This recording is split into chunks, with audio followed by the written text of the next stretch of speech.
All right, starting the recording. And I give it about 10, 15 seconds. There's like a little delay going over to the YouTube channel. Hold on just 1 second.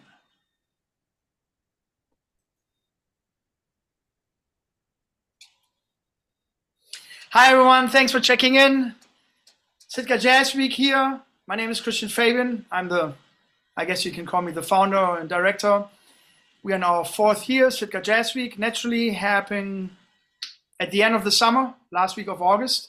This year we're a little earlier. We are August 23rd to August 30th in Sitka, Alaska. And I have some guests with me here. We have a very large faculty. And I want to let you know that SITKA Jazz Week is a performance-oriented workshop. What that means for us is that we start performing from day number 1. And traditionally, most workshops, you go there as a participant and you take classes and lectures throughout the day, throughout the week, maybe throughout 2 weeks. And then you see the instructors play, the teachers play.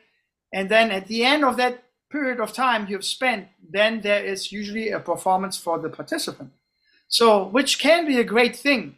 However, everyone is composed a little different. Sometimes this one performance can also have a lot of pressure on the participant, because after all this greatness, now they're like, oh my God, I have to perform great too. And you know, what happens if that performance doesn't really go that well? So it can be, most of the time it's, of course, I guess, a very positive experience. But what happens if this is not a great experience? Then what I've seen, that some of the participants, they make the decision if they want to do more music or make music a priority in their life. They base their decision on this one performance, or maybe there were several performances like that. So to counteract that, pretty much what we're doing with SITKA Jazz Week, we start the other way around. We start performing from day number 1, and we really embrace as many mistakes as possible, being uncomfortable. I just recently heard a great quote from a great martial arts fighter, Bruce Lee. I don't know if you heard about him. In the 70s, he did a lot of great movies. But he said, most people in life, they're looking for comfort. But it's really the discomfort which makes you grow. And I thought about it, like, there's a lot of truth to it. You know, life is never really perfect, but in our mind, we're always looking for this perfect situation. As a musician, and these 2 fellow instructors, mentors, and amazing musicians you will hear today too. You know, when we perform live, it's not always a perfect performance environment. So we embrace this not perfect performance environment as a musician, and maybe also the surrounding. It could be some distractions, and but we start from day number 1, and then the participant can perform on Monday twice if they want to. You know, we recommend usually you prepare a song or 2 or a couple, but at least 1 song, bring it to SITKA Jazz Week, and then you could perform it twice on Monday, twice on Tuesday, Wednesday, Thursday. And then we will have, every day we have a talk back, and at that talk back, you will bring up what happened and how can we improve.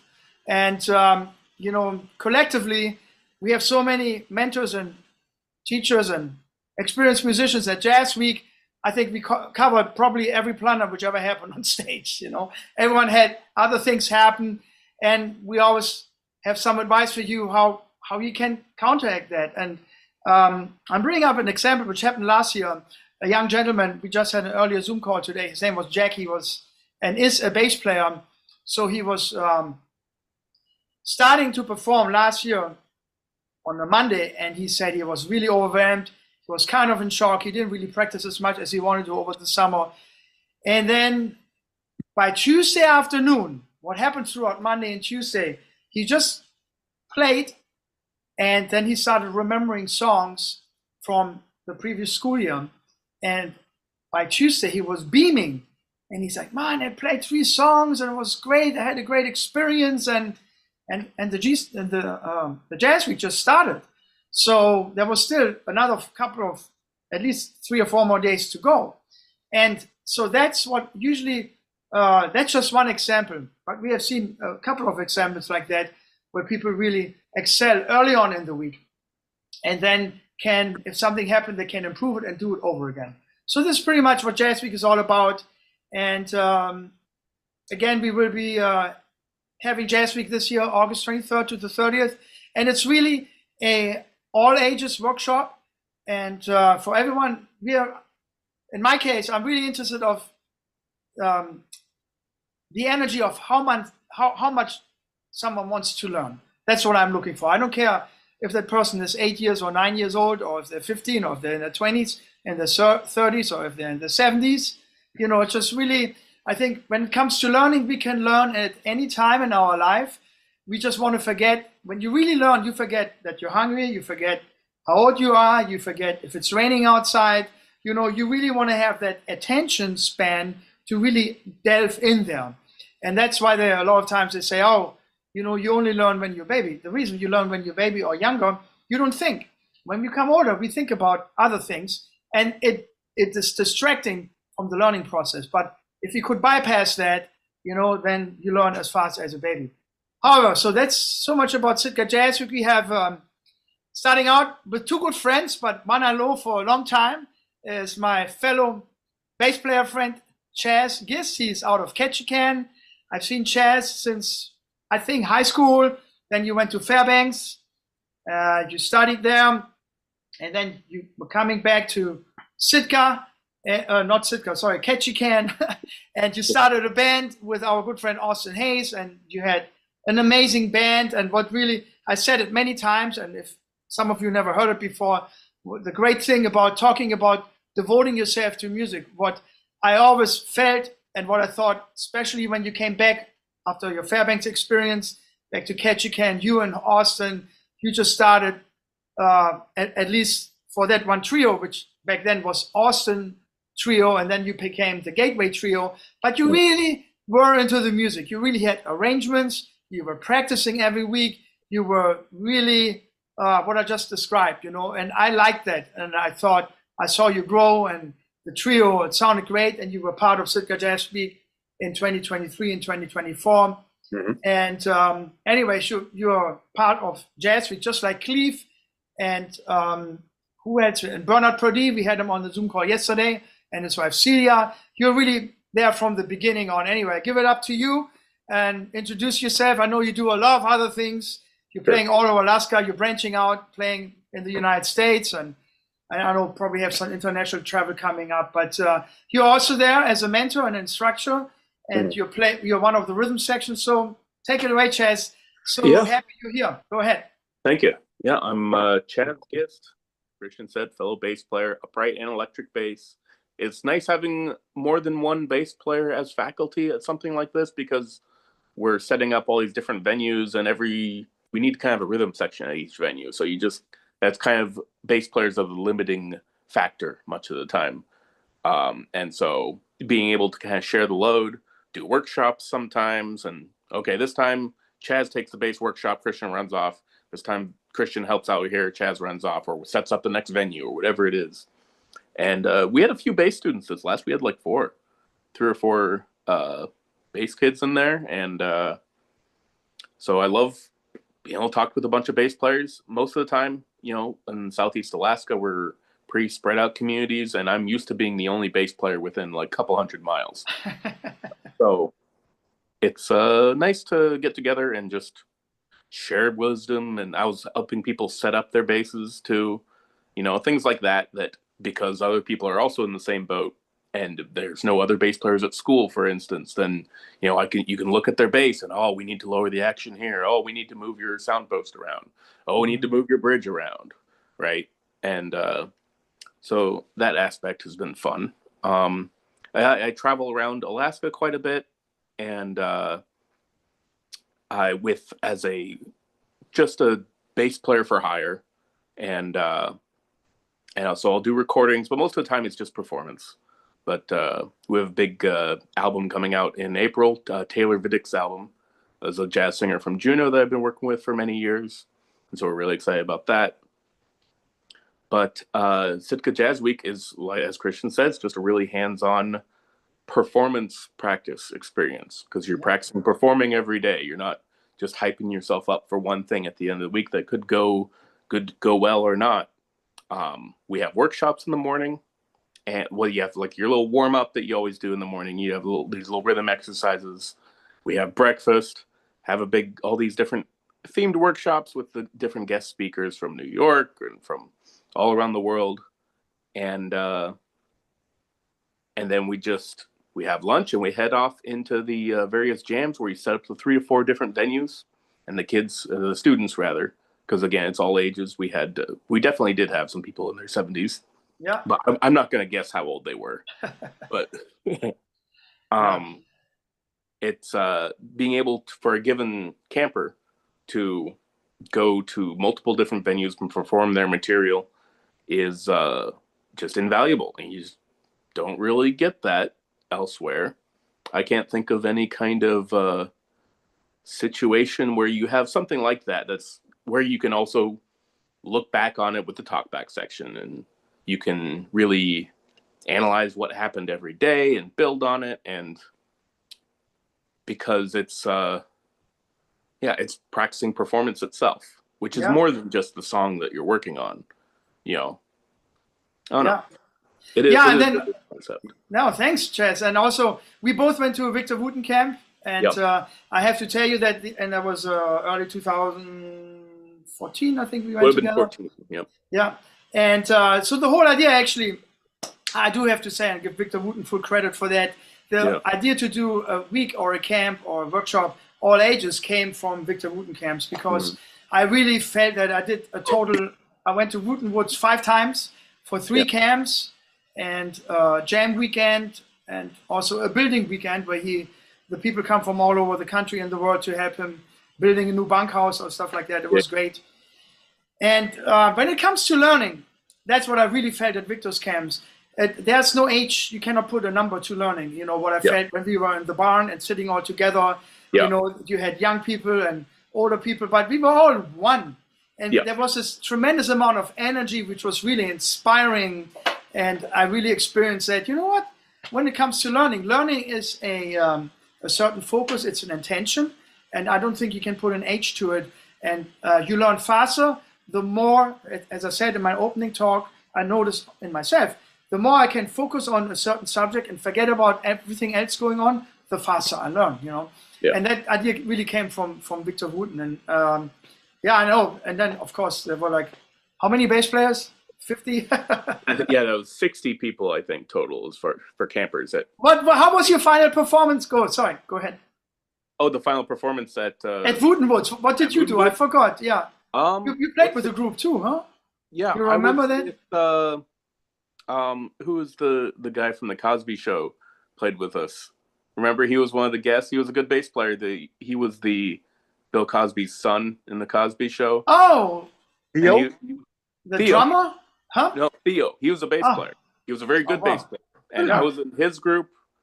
And gosh, he had a gal from Buffalo. And I was. Were you nervous? No, I wasn't nervous. You wasn't nervous? Not really. But I know I was nervous. You have like Victor Wooten on stage and Steve Bailey on stage with all these amazing musicians. I was like, I knew. I call him. I was with Jack. Call him my groove brother. We were both like just we played this thing on the groove in G. I don't know what it was. I remember Jack. I think. Yeah, that was cool. Yeah, I was a little nervous. You had Victor Wooten on stage, Victor's cool, and it was one of those instances where you had classes, but the Wooten workshops are a little different also, because there's a lot of, they call them icebreakers. There's a lot of events where you just do things together, nature stuff and everything. But I like the idea of all ages. I think it's really, it's hard sometimes with people who, I do have to tell you, sometimes with people who are, progressing in their life and maybe doing something else, they're very attached to their number, and I always bring up my mother. My mother is 91, and in every other phone call, I'm 91. I call her Chris by her name. Her name is Krista. I say, Chris, it's just a number. And then in the meantime, she just signed up for another, I was born in Sweden. We lived in Sweden for an X amount of years. She just signed up for another Swedish class because she wants to brush up your Swedish skills. So I'm like, That's what I'm talking about. You know, she's 91 and she wants to learn Swedish. So that's, I think I got that from my mother. You know, she has this curiosity, and I just have to remind her every now and then that just forget about your age. You know, but sometimes it's hard for people because in their mind the number is so much in the way of learning, and that's really what we're trying to break down at SITKA Jazz Week. We're really trying to break that down. Forget about it. Jump in there. Make as many mistakes as you can. Really, the more mistakes you make, the more blunders you make, it's really welcome.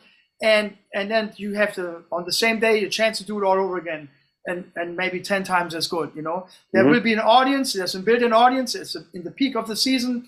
We have tourists from all over the, you know, really from all the world in different venues.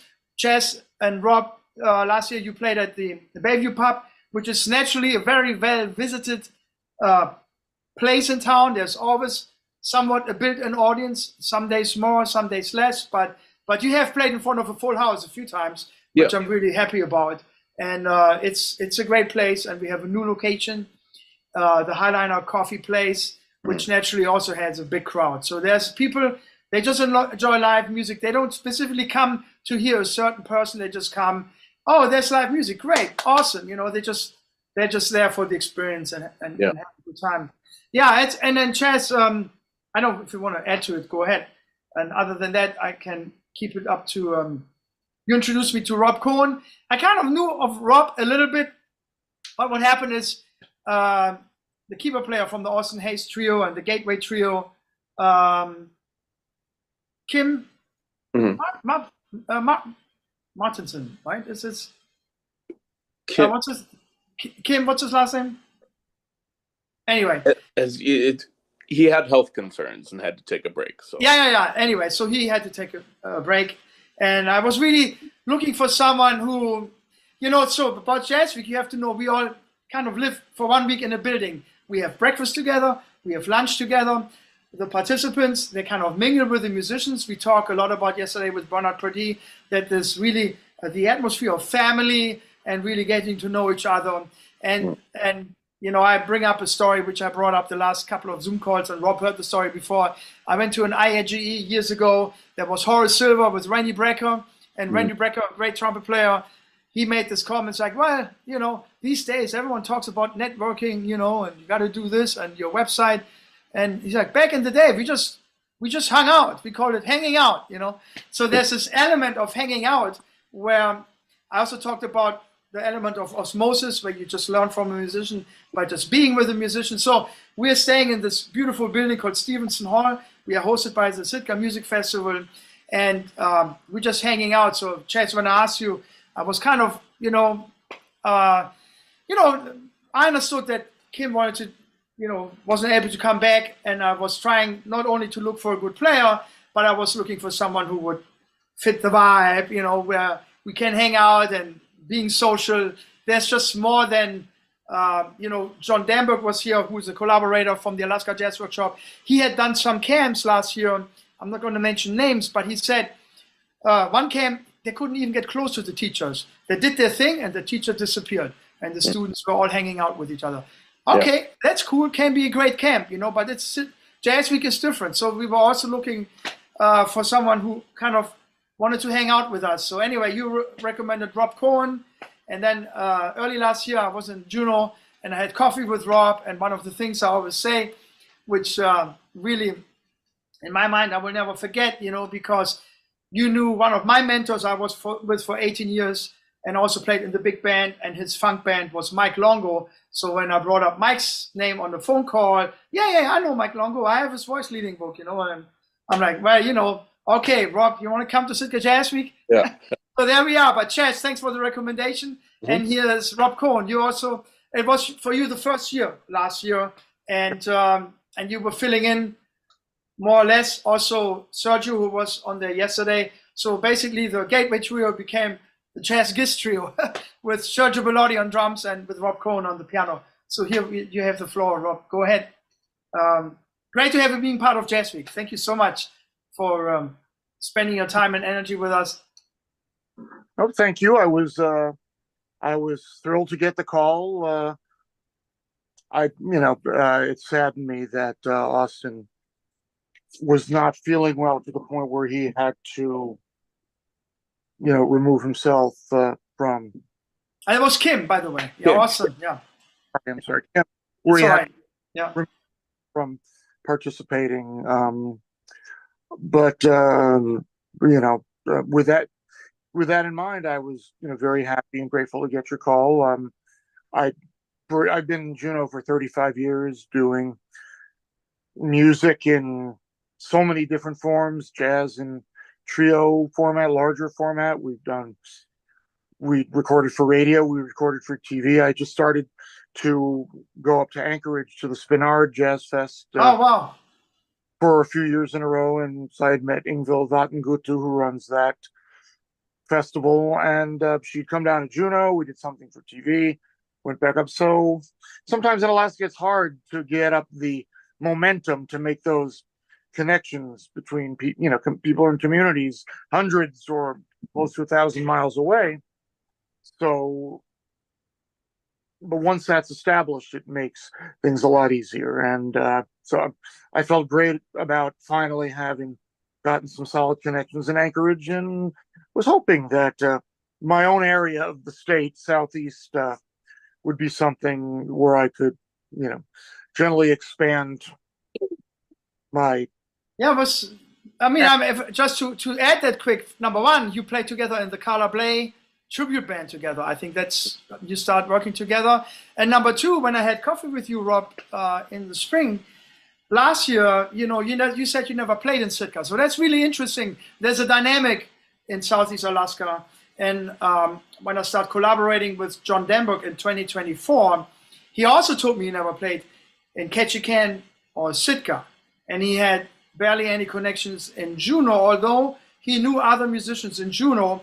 But his expertise is really the Anchorage, Homer, Kenai Peninsula area, and he has built himself, and he runs the Alaska Jazz Workshop for 30 years. So I was kind of surprised a little bit, because it's only 20-minute plane ride, couple of hours with the ferry right away, and it seems like, at some point it's changing. Number one, I think that is great.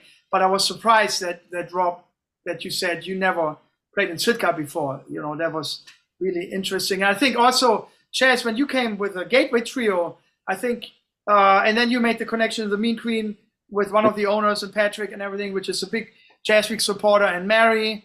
I also wanted to shout out to Tony at the Bayview Pub and Renee at the Beak, Sherry and Justin at the Highliner, and there's so many, and John and Haley for the food court and everything. There's so many help we have to make SITKA Jazz Week happening. But it's really, I guess, I'm not saying I want to take the credit for that, but I do remember when you came to SITKA in 2023, I remember you saying, I want to meet I want to talk to the Mean Queen guy. And you did, and now you're just like a phone call away from setting something up and having gigs there. So it's kind of working. And coming back to Europe, so I was kind of surprised that you never played in SITKA before. So how did you feel in SITKA performing? How was your first year? Yeah.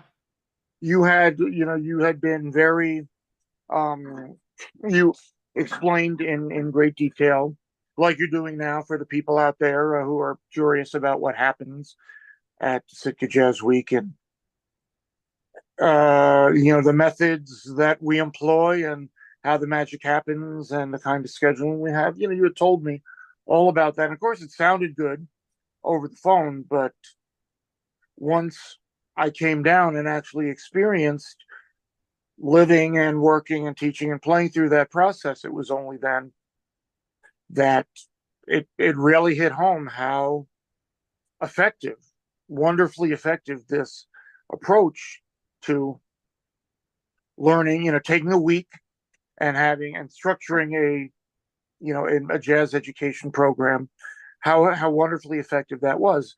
It's interesting, right at the beginning of this meeting, you were talking about, the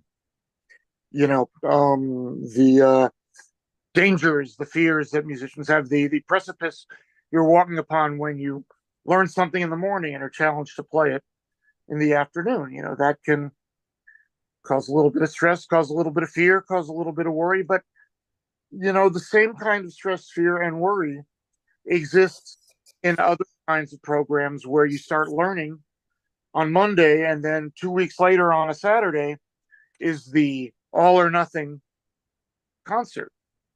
So there's, really stress and nerves and a little bit of fear to overcome both of them. But after the first couple of days, being at SITKA Jazz Week last year, it was clear to me that the kind of stress, also the kind of excitement, and yes, it's unknown, but there's a lot of excitement to the unknown, as well as fear of the unknown. But just a chance to take every day, go out there and play, and realize that it's a different experience each time.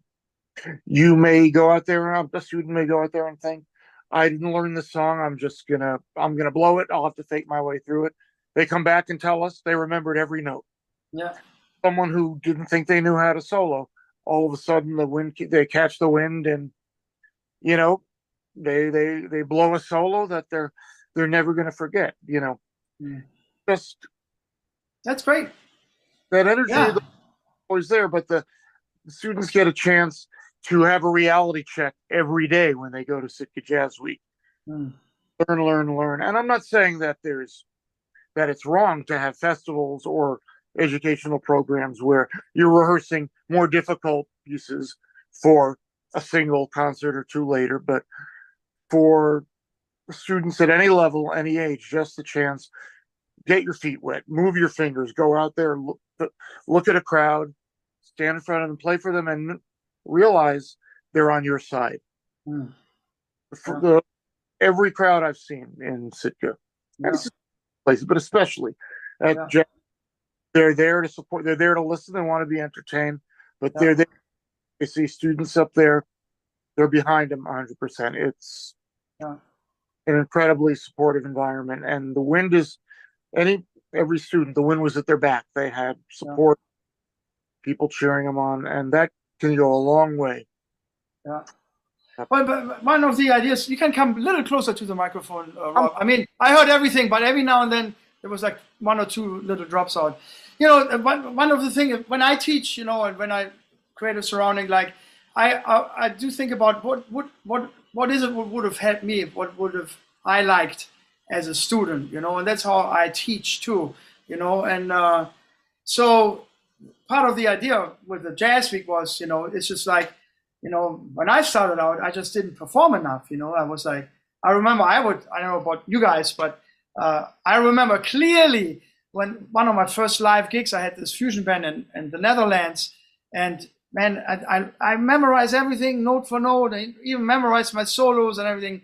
And I remember I played one wrong note. I had this whole like a electric current going through your body. It's like, oh my God, and I couldn't sleep, and it would bother me for days that I played this one note wrong. I'm like, and why? And then, I'm like, why is it? And then, years later, you realize you're probably the only one, I mean, next to your bandmates who heard it, a lot of times by the time the audience hears something, because music is not going in a vertical way. It moves in a horizontal way. It's like if you're at a train station and you hear music that goes by like this, but a lot of times musicians are not all of them, but I guess I'm one of the musicians who were stuck in the vertical way. It's like, oh my God, the thing. And then a famous Miles Davis quote, he said, when there are no wrong notes, you're only half step away from the right note. So then there comes this whole element. One day I was in the elevator with Stanley Turrentine, and when he was alive, I was at the IAGE in Atlanta, and I said, man, I love your playing, and it's great. He's like, I'm just doing my best, And then out of the blue, he's told me, the difference between an experienced player and a beginner. I said, no, it's like, you know how to hide your mistakes better. Yeah. It's like that, everyone has a different handle of things. The most important thing is that we have fun. And I think what you were describing, and Chazz too, that we have a lot of fun together. We really embracing this, not perfect playing situation, and I don't know, I said in the, maybe I'm repeating myself, but lately on Instagram, Bruce Lee is popping up. He was a great martial arts person and in the 70s, and all his quotes are short, you know, and he said, one was, he's like, well, you know, people a lot of time has fear, but if you look fear straight in the eyes, fear disappears. And the other thing he said is, you know, everyone looks for a comfort in their life, but he said, you don't want to pray for comfort, you want to pray for discomfort because it makes you grow the fastest, you know. So I'm like, you know, there's a lot of things, you know. I mean, over life, when things didn't work out in my life, I just kept going and figured out another way, you know. In a way, subconsciously, personally, I think, I'm not saying I was doing that, but I figured something which worked out for me, so I would keep going, you know. A big deal for me was always asking advice. We had Ron Carter did show up on the call earlier today with Heather Gluth and her students at Mount Edgecombe High School, because he was our big sponsor for last year, and they never had the personal chance to meet him. And so that was a and he's one of my mentors. So I always in life, naturally, I had gravitated to jazz musicians who were way more experienced than I was, and I always asked their advice. Anyway, but yeah, that's great. I mean, it's really, you guys make a big difference. Rob, you were working a lot at the Highliner with a lot of the, I know, the younger participants, I think they like coffee. They were going to the Highliner quite a bit, you know. But anyway, Rob was hanging out with the students there quite a bit at the Highliner place, and I, both of you, I mean, there's some beautiful pictures our friend Chris Drucker took where the students are on stage intermingling, and it's just amazing experience. And Heather also is like Chazz, like you, she's part from year number 1, and for her Jazz Week, and since her students come, and many of them have a scholarship when they come, but it made a really big difference also in their classroom, you know, for Jazz Week. Also, it's right at the beginning of the school year, and she had said that, you know, the students, her participants or students who went to Jazz Week, they are like on such a high energy level. When they come then to the class, they're picking up everyone around them, which is really beautiful. Yeah. Cool. Yeah. Anything else? I mean, the hang. How do you like the hang in the kitchen? Yeah, kitchen hang is great. Sound amazing. Yeah. Next to Bernard Purdie and having him tell any story from Bernard's Rolodex is a gem. So you never know. You never knew which. You couldn't, as fiction, no one would believe it, but the stories he had to tell, the way the opportunities just presented themselves to him and the choices he made, it doesn't happen that way anymore. Sort of like the way Ann Phillips described how she moved up step by step through the music industry, from the Brill Building to, you know, the various projects that she did. It's they have stories from another time which are still relevant, even though the form in which things happen has changed externally today. There are tales of luck and skill and, you know, working with musicians, and everything from tales of triumph to very useful cautionary tales about warning signs in the industry, who to work with, who not to work with. But the story was just, and why. Every one of Bernard's stories and Ann's stories, and even, you know, Chris, the photographer, where he's been, he must know of every jazz. It seemed like he knew about every jazz album ever released. His knowledge was orthopedic, and he could talk any subject jazz related for hours at a time. And yeah, for the ones who listen to us for the first time, Chris Drucker, great jazz photographer, lives here on the East Coast. Basically lives in New Jersey on the other side of Hudson River, and he is a jazz freak. I mean, he knows all about the records ever recorded. He knows the different record labels, who recorded for them and when and what. And what people don't know, he's also an amazing graphic designer. He really has done close to 3,000 record covers and CD covers. So he's really, you know, if you don't know that, you know, you might ask him if you ever need help with the cover. He will be able to, and he's fast. He's really quick putting a cover together, and just an amazing guy to have around. Taking, there are literally hundreds of pictures posted on our SITKA Jazz Week Facebook site. You can go. They're really going by the day, starting on the Monday, and then Tuesday, Wednesday, Thursday, every day between 60 to 80 pictures posted. Amazing pictures to get you an idea of what the Jazz Week is all about. I do have to say, for the record, the Jazz Week is $750 for the week, including breakfast and lunch. So that's not a huge amount of money. And participants have to find, I mean, they have to book their own airfare. And also, we have hotel discount codes for you. For the peak of the season, we are partnering up with the SITKA Hotel and the Brownhoff Lodge, basically close to a 50% discount. And we recommend that you book your rooms before March 1st. So all that information, you can reach out to us at sitkajazweek.org or sitkajazz.org, or send us an email at sitkajazweek@gmail.com. And also there's an Alaska phone number, 907-623-7239. You find all of this on our website to get in touch with us. But it's John Danberg last week, he compared pricing. Again, he went to 3 camps as a participant last year. And a lot of the camps were, one of them was about $3,000, everything, flights not included. And another one, I think Pond Townsend, was $2,400, $2,200, flights not included. So, you know, I think in terms of what you get for your money and the experience, I think I thought about it a lot, how to make it, you know, attractive for a participant to sign up. I think we probably could go up $100 or something, but we won't do it for this year, you know. But for it's $750 for the week, and participants have to take care of their own travel and also have to book the hotel. Just reach out to us and we can help you set it all up.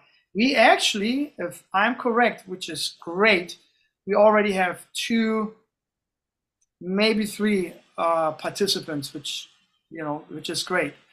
Traditionally, for the last 3 years, people have signed up a little later in the year. And now the reason we have all these Zoom calls is to get the message out early, so people have time to book their airfare. Right now, I think still from the East Coast to come to Sitka, Alaska, a round trip, you get a round trip for $600 some, you know, definitely under $700, which is great, you know. I think a flight from, what you paying a round trip from Juneau or Ketchikan to Seattle, that's like $300 some, I guess. So, I mean, Yeah, at least. yeah, maybe 400 something. I mean, Yeah. Warmer. it's up there, you know. Cool. Any words of wisdom? Any final, anything you think we should address or you want to point out? I do have to say, we're going to have, we talked about it off camera, so to speak, but there will be a couple of surprises this year, Jazz Week. You know, we'll have a new CD coming out with people who work together at Jazz Week, and we're finishing up that right now. And then we have a, you know, one of the, well, are you, Chazz is going to come with, I won't say who, but with a band which is gaining a lot of momentum in the state of Alaska for sure. And have you guys traveled out of the state of Alaska yet? I haven't traveled out of the state yet. We've been trying to lock down the home turf. Yeah. And you are. So we have a special surprise for you. So Chazz is, you know, closing out the Jazz Week with a big bang with one of his amazing bands he's working with. So there's a lot happening. You know, I think I'm really excited for this year. You know, we try to do things a little different. We are really happy that Bernard Purdie is back with his wife Celia, and he really stressed yesterday on the call how, you know, how happy he is to be part of the Jazz Week. You know, so he is the most recorded, one of the most recorded drummers in music history. He recently just has gotten the Living Legend Award from an organization in Los Angeles called the World Entertainment Awards Association. So we are really excited to have him, and everyone else. You know, we have Cleve Guyton one of my bandmates from the Lionel Hampton Big Band. He's playing the alto saxophone. We have Matt King, who also comes to Ketchikan quite a lot. Great keyboard player living in New Jersey and played with a lot of the who's who in jazz and the fusion world. We have we had Ann Phillips as a special guest. Heather Gluth, who is teaching in Sitka, Alaska, but phenomenal, really great vocalist. She's part of it. And Sergio Bellotti, a great drummer, close friend to Bernard Purdie, and also a professor at Berklee College of Music, and his wife, Terry Cote, also a drummer. Also, she's originally from California. She's part of Jazz Week. And then Chazz Gist and Rob Cohen, you're a big asset and great to really, I think, we have all the great musicians we can get for Jazz Week. Mm-hmm. It's really cool. I'm very happy.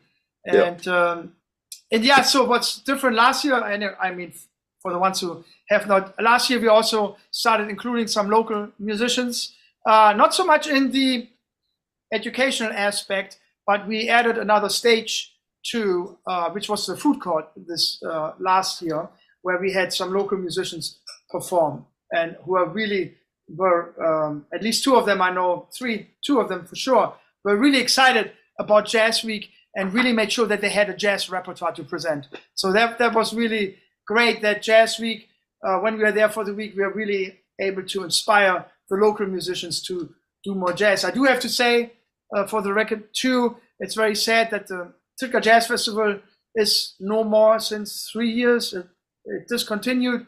Yeah. However, it found a new home in Juneau, and I'm happy for jazz music to continue in Juneau, but it's a big loss for Sitka for sure at that time of the year. So I think Jazz Week started a year before the Jazz Festival had its last year in Sitka. So we're totally unrelated, but I'm very happy and I'm very thankful that we are keeping jazz in Sitka, at least if it's just for a week, but we have local, supporters and people who love jazz. They have a chance to check out jazz in Sitka for a week. So that's a big one. Mm-hmm. Cool. Anything else? I know I've been quite doing some talking, but anything you want to add? Go ahead. No, just that it sounds like a pretty good value camp. I didn't know how much people are charging for jazz camps these days. So it came up. Remember, what was it back when we went to Victor's camp? I thought it was $1,000, right? It was about that. It was about that. So that was for the housing and included the food. Yeah. And that was 2014. So that was hallelujah. That was 14 years ago. Yeah. Oh, I didn't realize that. And then we had to pay for the travel. Sure. And so so still I think we are pretty much in a really good price range there. I mean, there's some local camps in Sitka which have gone up quite a bit pricing too. So I think our price point is we really doing really well, and we have a great participation. And I think our max would be 30 some. If we hadn't, if we are at that, 1 year we got close to that, so we're around that. But more is always better. But the artistic director from the Sitka Music Festival, Zul Bailey, he said, "Well, it's a good problem to have if we have more signups than you can handle. So you have to figure out ways to make it work." So anyway, so I'm looking forward to this year. So well, thanks again for having Juneau represented with Rob Cohen. Anyone you think would benefit from Sitka Jazz Week, and then Chazz, you too, and Ketchikan. What do you think? What's our and you are a big mentor of Sarah, our bass player friend. So where is she making her home now? She is Sarah is a young bass player from Ketchikan. I gave her a few lessons, but Chazz is really her mentor, taught her for many years, but a phenomenal young lady, up and coming, playing upright bass. So she'll be home in Ketchikan. We're gonna be both the house bass players for the burlesque show. Oh, that's right. That's what right. you said. Yeah. So she'll be, and I travel a lot on weekends, and so she'll be taking my various gigs when I'm out of town. but then she's looking to be moving to Portland probably. Oh, wow, great. Good for her. Oh, that's fantastic. Great. Yeah. Cool. And Rob, what do you have coming up? Coming up, Anything? good question. Well, we just finished Jazz Fest. Yeah, that was pretty cool. I heard Alex Serio, the executive director and interim director for Juno Jazz, was sitting in with you. He was so happy. We had a jam session at the end, and I put together what rose. We started the gig with a trio and a quartet, but it became an 8-9-piece band by the end with arrangements. One of them got captured on video because Crystal Saloon's video. Well, we need to tweak that a little bit, but I'm going to be posting that. Awesome. Next Cool. Bands or the Juno Community Band's rendition of Rhapsody in Blue with a new arrangement that brings back a lot of the original bands that Gershwin had intended. Great. So I'm that quite a bit, and then get a couple of local concerts coming up, which will appear on Facebook. Great. I can just advise everyone, find Christian on Facebook. You'll get the inside scoop on a lot. Thank you. Yeah, you can find us at sitkajazzweek.org, sitkajazzweek@gmail.com. We have one more Zoom call coming up on Saturday for mostly vocalists, but you're welcome to join. And with Heather, and you can find all our Zoom calls on our SITKA Jazz Week YouTube channel. So everything will be posted.